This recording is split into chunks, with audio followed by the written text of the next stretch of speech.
राजस्थान परिवहन निगम मंत्रालय एवं अधीनस्थ कर्मचारी संघ द्वारा मुख्यमंत्री के नाम और संभागीय आयुक्त को ज्ञापन सौंपकर मांग की है कि बजट 2023 में रोडवेज को राज्य सरकार में शामिल किया जाए, जिससे रोडवेज कर्मचारियों की आर्थिक परेशानियों को दूर किया जा सके। हाँ, तो राजस्थान रोडवेज के अंदर जो व्यवस्था हो रही है, मैं पेंशन होल्डर कर्मचारी हूँ, 40 साल रोडवेज में नौकरी की है।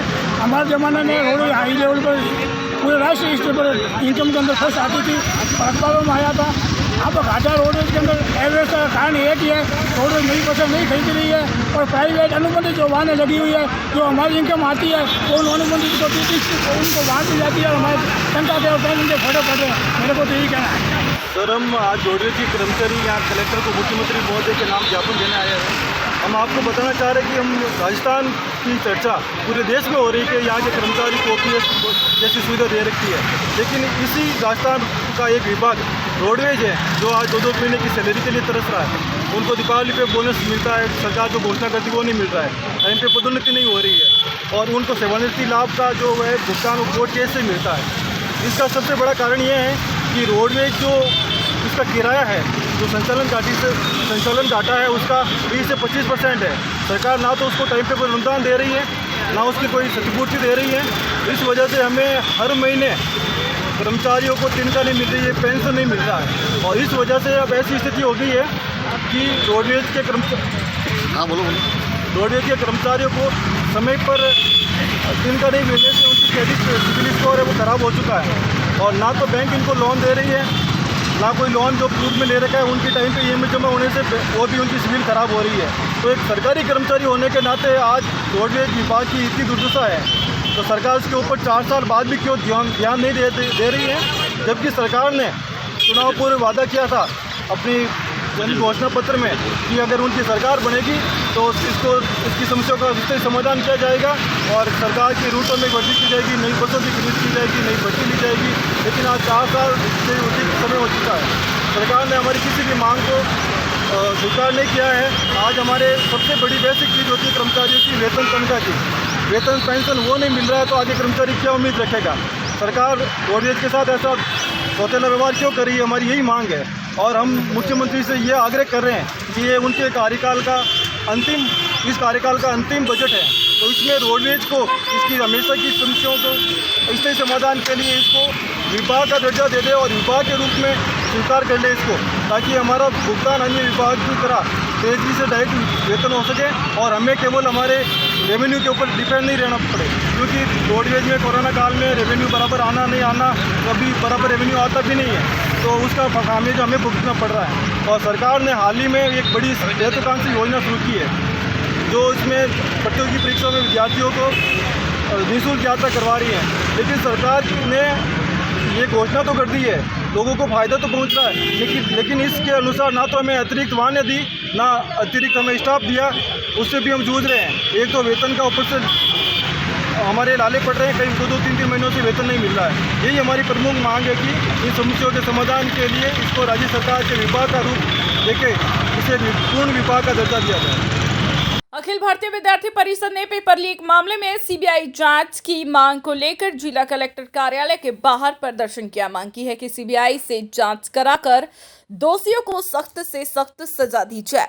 वर्तमान में प्रदेश की जो भ्रष्ट सरकार है वो आए दिन युवाओं के साथ खिलवाड़ कर रही है। हर दिन हमें अखबार में और न्यूज़ों में देखने को मिलता है कि पेपर लीक हो गया, युवाओं के साथ मजाक हो रहा है। इसके चलते अभी वर्तमान में एक न्यूज़ आई कि काफ़ी सारे जो इसका जो गिरोह है उसके खिलाफ कोई भी CBI जांच नहीं हुई है। हमने सरकार से कई बार मांग करी कि आप जल्द से जल्द इसके खिलाफ CBI जांच कराएं, लेकिन कहीं ना कहीं ये नज़र आ रहा है कि उनके मंत्री इस गिरोह के अंदर शामिल है, इसीलिए कोई जाँच नहीं हो रही है, ना किसी को पकड़ा जा रहा है। केवल और केवल पेपर को वापस कराया जाता है, जिससे युवा प्रताड़ित हो रहा है। अभी वर्तमान में एक न्यूज़ के अंदर बताया जा रहा है कि प्राइवेट शिक्षण संस्थान जो बड़े बड़े अजगर है, जो अरबपति खरबपति शिक्षण संस्थान पे जो है वो इस पेपर गिरोह के अंदर लिप्त है। उनका न्यूज़ के माध्यम से ये बताया जा रहा है कि उनका सबका इन्वॉल्वमेंट और मंत्री संतरियों के भ्रष्ट सरकार की वजह से ये पेपर लीक हो रहे हैं और जो कोचिंग संस्थान है उन पर बड़ा आरोप लगाया जा रहा है। इसके मद्देनज़र अखिल भारतीय विद्यार्थी परिषद जोधपुर महानगर की टोली आज मुख्यमंत्री का ज्ञापन कलेक्टर को सौंपेंगे कि आपको जल्द से जल्द इस पूरे प्रकरण की CBI जाँच करनी होगी और जो भी गिरोह इसके अंदर लिप्त है उनकी जल्द से जल्द गिरफ्तारी हो और उनकी संपत्तियों को नष्ट किया जाए, ताकि आने वाली जो अन्य कोई भी ऐसा व्यक्ति है जो इस बारे में सोच भी रहा है तो उसके ऊपर एक खौफ बना रहे। प्रदेश सरकार से यही विनती रहेगी कि जल्द से जल्द इस पर सीबीआई जांच हो, अन्यथा अखिल भारतीय विद्यार्थी परिषद पूरे प्रदेश भर में उग्र आंदोलन करेगा। सचिन राजपुरोहित, मीडिया प्रभारी। विशेष रूप से अभी संस्थान का नाम खुलासा नहीं हुआ है, इस वजह से हम भी संस्थान का नाम लेकर के किसी एक पर पॉइंट आउट नहीं करना चाहते, लेकिन जो भी बड़े बड़े अजगर है, जो जयपुर जोधपुर जो स्टडी हब है कोटा के, उनके अंदर जो बड़ी बड़ी ये जो चल रही है सारी एजेंसियाँ, एजुकेशन एजेंसियाँ, इनका कहीं ना कहीं इन्वॉल्वमेंट है, इसी वजह से पेपर लीक हो रहा है। सचिन राजपुरोहित, प्रदेश मीडिया प्रभारी, एबीवीपी जोधपुर। सबसे पहले बात ये कि जो राजस्थान सरकार के आज तक 9 वैकेंसियाँ या 10 वैकेंसियाँ करवाई, उन सब का पेपर कहीं ना कहीं आउट हुआ है। तो सरकार को ये खुद की जिम्मेदारी लेनी चाहिए कि पेपर आउट में कहीं ना कहीं सरकारी तंत्र भी इसमें शामिल है और निजी जो कोचिंग संस्थान है कहीं ना कहीं वो भी इसमें पूरी तरह से लिप्त है। तो मेरी सरकार से निवेदन रहेगा कि जो भी इस कार्य में लिप्त है उन सबको कठोर से कठोर कार्रवाई करके सजा दी जाए, न कि उनको जमानत पे बरी किया जाए। आज तक जितने भी लोगों को सजा हुई उन सबको जमानत मिल गई है लगभग लोगों को। तो सरकार को कठोर से कठोर कानून तो बनाया, लेकिन उसका क्रियान्वयन अच्छे तरीके से करो और जमानत पे जो लोग रिहा करें, अगर वो दोषी है तो उन्हें पुनः दोष मुक्त करने के बजाय कठोर से कठोर कार्रवाई की जाए। साथ ही ऐसी अनेक कोचिंग संस्थाओं के नाम अभी उजागर हो रहे हैं, तो ज़्यादा से ज़्यादा सीबीआई जांच करवा कर अगर वो दोषी है तो उन कोचिंग संस्थानों की बिल्डिंगों को बिखेरा जाए और जो कि युवाओं के सपने तोड़ रही हैं उन कोचिंग संस्थानों के जो भी मालिक हैं उनको जांच करवा कर दोषी होने पर जेल में सलाखों के पीछे किया जाए। बड़ी खबर, गणतंत्र दिवस की तैयारियों को लेकर स्कूली बच्चों ने राजकीय उम्मेद स्टेडियम में शारीरिक व्यायाम व सांस्कृतिक कार्यक्रमों का अभ्यास किया।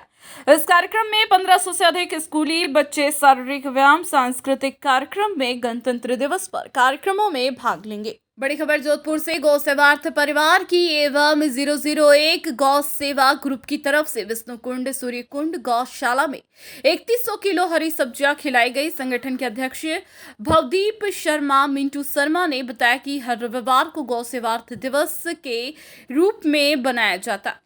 इस बार इस आयोजन संगठन के धर्मेंद्र साखला की अगुवाई में सभी भाइयों के सहयोग से रखा गया। इस आयोजन को सफल बनाने में सुनील कछावा, सुषमा, मोहित पारिक, तरुण साखला, सत्यप्रकाश सोनी, हनुमान चौधरी, श्याम गौड़, सिद्धू सोनी, ध्रुव सोनी, डेविड सावलाने, सुल्तान सोनी, लवजीत साखला। संगठन के आयोजक भवदीप शर्मा मिंटू शर्मा ने बताया, गौ सेवा की सेवा से बढ़कर कोई सेवा नहीं है। बड़ी खबर जोधपुर से, जहां रायका बाग स्थित जुगल जोड़ी बाबा रामदेव मंदिर में सेनाचार्य स्वामी अंचलानंद गिरी महाराज के सानिध्य में सोमवार से 9 दिवसीय धार्मिक अनुष्ठान प्रारंभ हुए। सेनाचार्य के प्रतिनिधि रघुवीर सिंह भदावत ने बताया कि कल सुबह बाबा रामदेव व रानी नैतल की प्रतिमा का पंचामृत से अभिषेक कर विशेष रूप से श्रृंगारित किया गया। तत्पश्चात मंगल आरती हुई। सुबह 10:15 बजे जोधपुर राज परिवार की ओर से मुख्य अतिथि शिव रंजन राजे ने मंदिर के शिखर पर ध्वजा चढ़ाई। समाज सेवी सुरेश चौधरी की अध्यक्षता में आयोजित कार्यक्रम में विशिष्ट अतिथि के रूप में हेमंत घोष, द्वारका प्रसाद सोनी, जसवंत सिंह इंदा, महावीर सिंह गठिया, पार्षद रामचंद्र सेन, रवि बुगालिया मौजूद थे। इस मौके पर महायज्ञ प्रारंभ हुआ, जिसमें प्रतिदिन 51,000 आहुतियां दी जाएगी। दोपहर में सत्संग, प्रवचन, फूल मंडली, भजन संध्या, महाआरती, महाप्रसादी सहित अनेक कार्यक्रम हुए, जिसमें बड़ी संख्या में श्रद्धालुओं ने शिरकत की। इस दौरान सेनाचार्य ने माघ सुदी बीज की महत्ता बताई। वहीं सेनाचार्य की प्रेरणा से दर्जनों लोगों ने नशे रूपी बुराई को त्यागने का संकल्प लिया। आगंतुक अतिथियों का मदन सोलीवाल, श्याम बाबू, रमेश बाबू, दीपक बागड़ी, नरेंद्र पवार, नयन चौहान ने स्वागत किया।